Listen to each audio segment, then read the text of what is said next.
A gente não tem os ídolos, mas a gente cria estruturas assemelhadas que nos distanciam da verdadeira vivência do Evangelho e do Espiritismo. Se eu tenho um conhecimento melhor, por que a soberba? Por que o orgulho? Por que o preconceito? Eu tenho que acolher a todos que adentram, independente de cor, independente de escolaridade, independente da orientação sexual, de gênero. Não importa, eu tenho que tratar todos iguais. Há épocas, quando a gente falava, né, de homossexualismo, e hoje a gente fala de homoafetividade, era impraticável um presidente de centro, por exemplo, ou um trabalhador da casa espírita ser homossexual. E quantos eram e a gente não sabia? Que a questão está na dignidade, não está na orientação sexual. E muitos de nós que somos espíritas, que temos conhecimento, ainda não sabemos lidar com essa realidade. Hoje o mundo já não cabe o preconceito contra o homoafetivo. Não cabe mais. E quando a gente vivencia essa realidade próxima, no nosso filho, no nosso pai, na nossa família, e a gente reage, a gente só torna as coisas piores. A gente tem aprendido com os estudos atuais que já não mais cabe o preconceito de gênero, em nenhuma espécie, né? E nem o machismo, muito menos. E o machismo é uma coisa difícil de quebrar, né? Porque a gente aprende muitas das vezes, a gente não pode generalizar, né? Mas muitas das vezes a gente aprende isso com quem? Com a mãe. Com a mãe. Com a mãe. A mãe aprendeu a ser machista e reproduz o comportamento. Se eu fui criado de uma maneira amorosa, como é que eu vou lidar com meus pais? De uma maneira amorosa. Mas se eu fui criado num lar onde a mulher faz assim, o homem faz assado, e hoje em dia isso não existe mais, quer dizer, nos lugares onde as pessoas avançaram, né? O homem faz as mesmas coisas que a mulher e vice-versa. É assim que deve ser. E eu, infelizmente, eu tenho uma tendência para o machismo muito grande, eu tenho que aprender a quebrar isso. Eu estou lutando.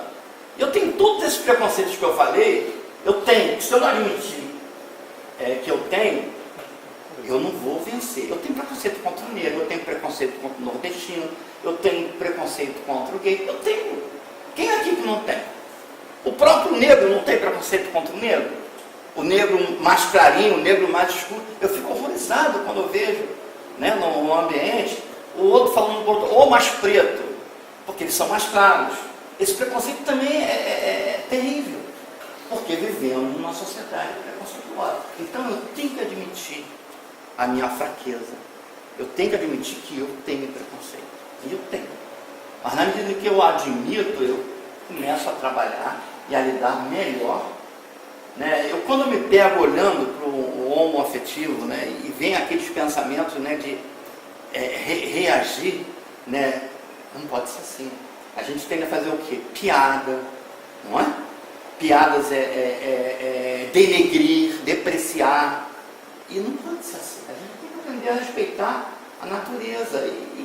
E você tem, na sexualidade, cada um tem uma vivência. Você não tem tipos de homoafetividade. Você não tem tipos de heterossexuais. Cada pessoa vive a sua sexualidade. Então a gente precisa aprender a respeitar essas diferenças. Então que o homem se pode vangloriar de a possuir integral, que o homem se pode vangloriar de a possuir integral, quando o âmbito dos conhecimentos incessantemente se alarga e todos os dias se retificam as ideias.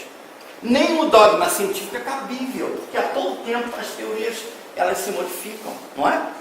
Elas se alteram, aparece uma nova ideia, uma nova vertente, uma nova concepção, e essa concepção acaba preponderando, mas provisoriamente. A verdade absoluta é patrimônio unicamente de espíritos da categoria mais elevada, e a humanidade terrena não poderia pretender possuí-la porque não ia dar saber tudo. Eu ainda diria mais, verdade absoluta até um certo ponto. no que diz respeito da relação dele para conosco. Para nós é absoluta, porque para ele já não é mais, porque só um tem a verdade absoluta. Quem é? Deus. Somente Deus tem a verdade absoluta, porque ele é onisciente, ele é onipresente e onipotente. Ele está em todos os lugares, ele tem o poder maior, ele tem a consciência completa das coisas. E nenhum espírito puro chegou nesse nível ou vai chegar nesse nível. Porque só pode haver um único Deus. Isso é um princípio básico, né? Poderíamos dizer até que é um dogma no sentido de conhecimento universal.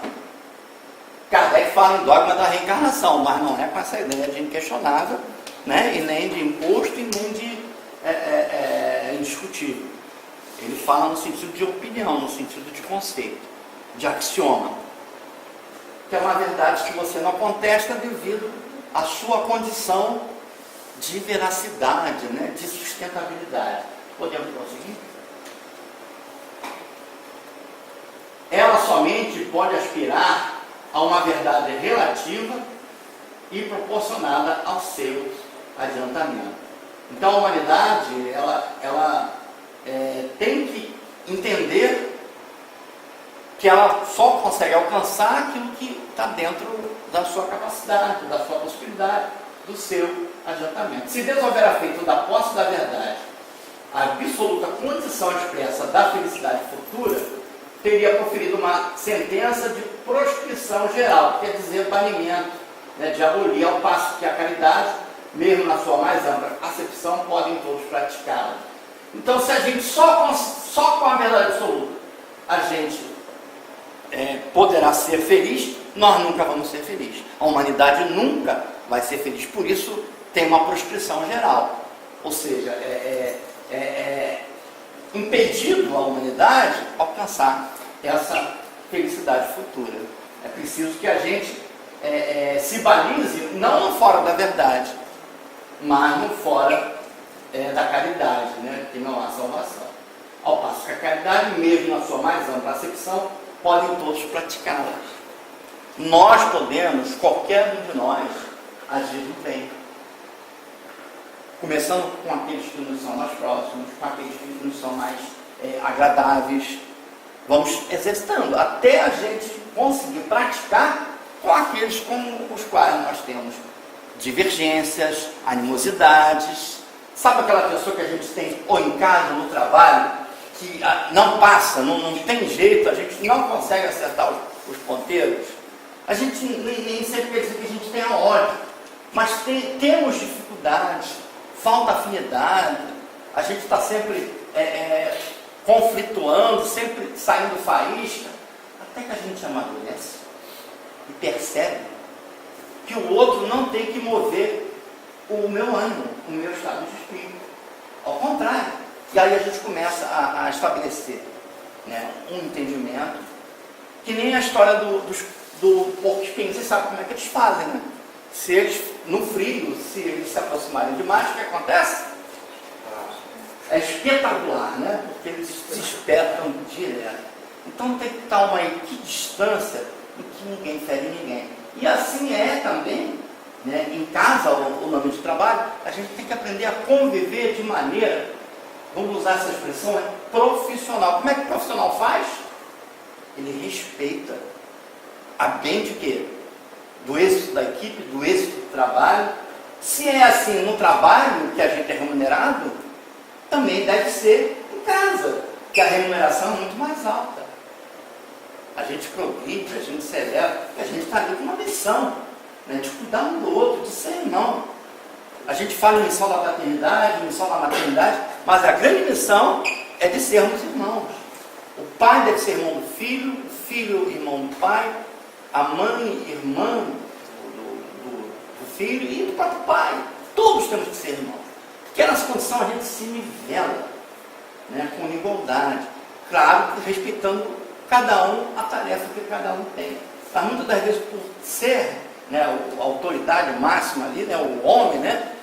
Que autoridade que o homem tem, quem manda é a mulher, todo mundo sabe disso. E há muito tempo. Só que ela, tem o papo, tem a sedução, faz a gente até acreditar, né, que é a gente que manda. E quando ela chega assim com a garrafa para a gente, né, tirar a tampa, ela sabe tirar a tampa, às vezes tem até mais força que a gente, mas é só para a gente ter a impressão, a noção de que a gente fica forte. Tem mais força do que do espírito feminino?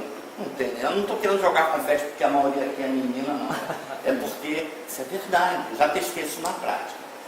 Então vamos onde é que eu falei? Vamos para o seguinte. Gente, só dando para entender a proposta do estudo de hoje, ela é muito simples, mas ela tem que passar, né, pela nossa realidade. Não pode ser alguma coisa assim estratosférica, teórica, porque é muito simples. Você não faz o bem, você não evolui. Você está numa roubada, você está no mal, você está na sombra, você está na doença. Então salvar é ter saúde. Se livrar de quê? Da doença, do mal-estar. E a gente não se dá conta que todas as coisas pequenas, mesquinhas, todos os procedimentos ligados ao sentimento negativo, só traz doença, mal-estar. E limita o nosso crescimento como pessoa. Os preconceitos que eu falei que eu tenho, e que eu estou trabalhando, suando, e às vezes quando eu me pego, estou eu criticando, reparando errado, julgando. A gente julga o tempo todo. E se a gente não ter essa noção, a gente vai continuar reproduzindo esse modelo arcaico que a gente herdou na nossa cultura, né? A nossa cultura é eminentemente machista, eminentemente preconceituosa, né? Nós temos um racismo muitas das vezes velado e muitas das vezes escancarado, não só contra a pessoa do negro, mas também contra as pessoas diferentes, né? As pessoas do norte, do nordeste, sofrem muito da zoação, né? O bullying, hoje está na moda, é o bullying, né? E em muitas situações a gente brinca um com o outro quando a gente tem intimidade e não existe bullying. O que existe é brincadeira. Agora a gente tem que ver até que ponto que essa brincadeira confere o outro. O Espiritismo, de acordo com o Evangelho, admitindo a salvação para todos, independente de qualquer crença, contanto que a lei de Deus seja observada, não diz fora do Espiritismo não há salvação.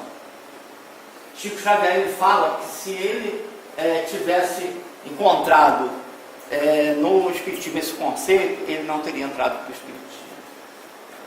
E ele adota também a sentença fora da caridade não há salvação. E como não pretende ensinar ainda toda a verdade, também não diz fora da verdade não há salvação, pois que esta máxima separaria em lugar de unir e perpetuaria os antagonismos, as diferenças.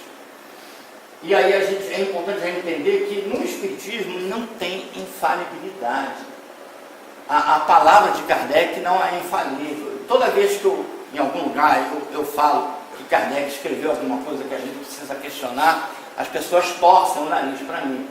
Mas é ele mesmo que fala isso. Em a Gênese e em a Revista Espírita. Separai o que é doutrina espírita do que é a minha opinião. Ou seja, ele não se coloca acima da codificação, embora ele seja também um espírito codificador. Os textos dele são irreparáveis, mas a gente tem que perceber uma coisa que eu sempre falo: o contexto de época, né, o sentido das palavras, isso é muito importante. Prossigamos.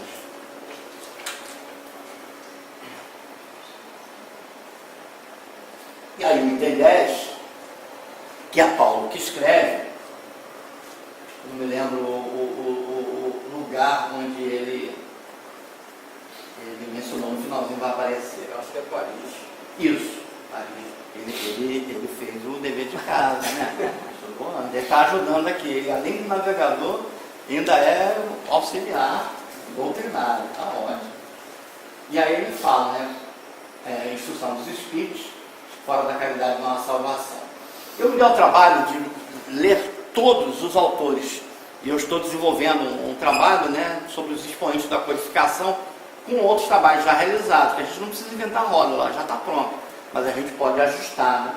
Então, isso que me levou a perceber que a maioria dos espíritos são católicos. Tem um ou outro que são protestantes. E me parece que são 2 espíritos mulher. Até nisso, né? Poderia ser até mais, né? Mas pelo menos 2 espíritos são mulheres.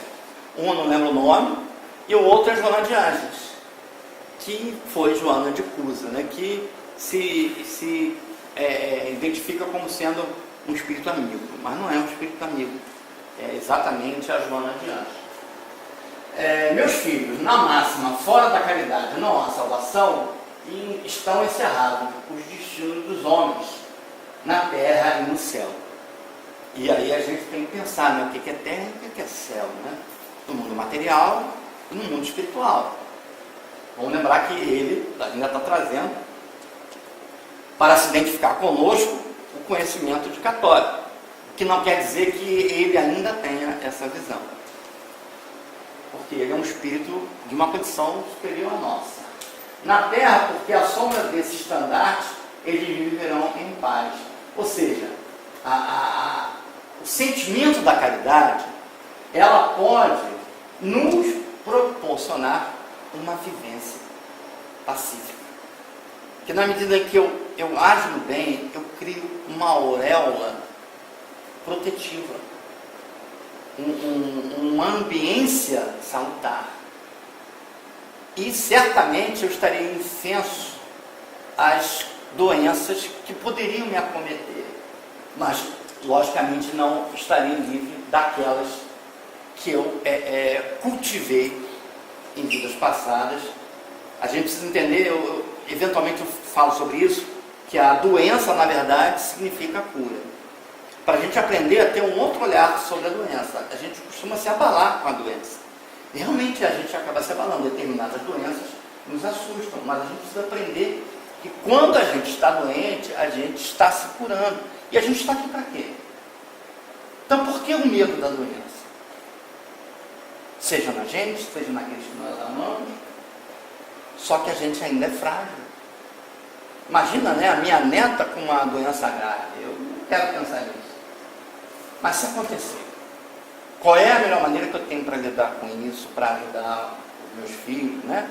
Minha nora, meu filho, a minha filha, o meu genro? Qual é a melhor maneira? Enfrentar. Eu tenho que estar bem, eu tenho que estar seguro. Porque se a gente tem a doutrina espírita que nos dá essa fortaleza, por que a gente vai desabar diante da adversidade? A gente está preparado para lidar com isso. A gente não é carne, gente. A gente não é matéria. A gente é espírito. A gente está aqui para aprender e aprender mesmo. Aprender de verdade. E vivenciar. Na hora da realidade é que a gente é testado.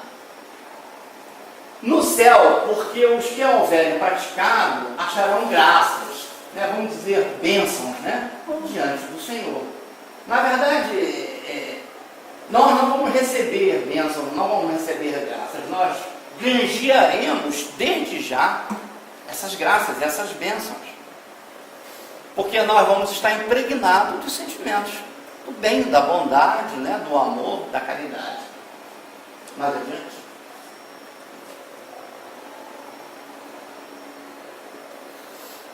Essa divisa, fora da caridade nossa, salvação, é o facho celeste, a luminosa coluna que guia o homem no deserto da vida, encaminhando para a terra da promissão.